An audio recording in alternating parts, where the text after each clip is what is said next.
আসসালামু আলাইকুম। আজকে চলে আসলাম আরেকটা রেসিপি নিয়ে। এটা নতুন একটা রেসিপি, একটা করলার ভর্তা। অনেকভাবে সবাই আমরা করলা ভর্তা খাই, এইভাবে একবার খাই দেখেন। তো আমি দেখাই দিচ্ছি এখানে কি করছি। আমি এখানে একটু হালকা হলুদ আর লবণ দিয়ে করলাটা একটু ফ্রাই করছি, বেশি কড়া করি নাই।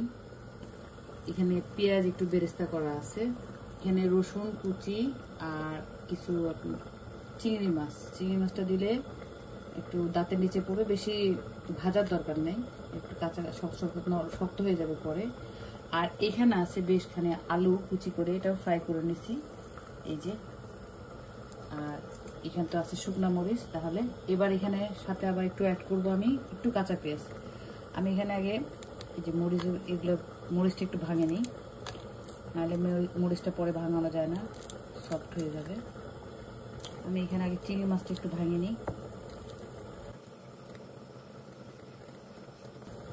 এই মাছটা একটু দাঁতের নিচে পড়বে, তো এই জন্য একটু আধা ঘন্টা করবো, বেশি গুঁড়া করবো না।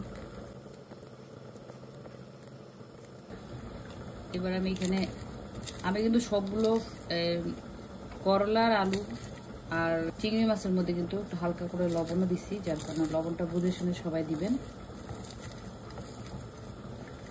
আমি কিন্তু কাঁচা পেঁয়াজ দিব একটু, যেহেতু আমি আজকে সবগুলো মাখবো না, এটা আগে মিক্স করে ফেলি।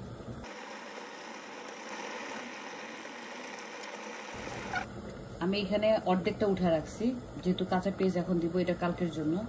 আর আজকে এটাতে এখন আমি কাঁচা পেঁয়াজ দিব, তবে এখানে কোনো ধনিয়া পাতা সরিষার তেল কিছুই যাবে না।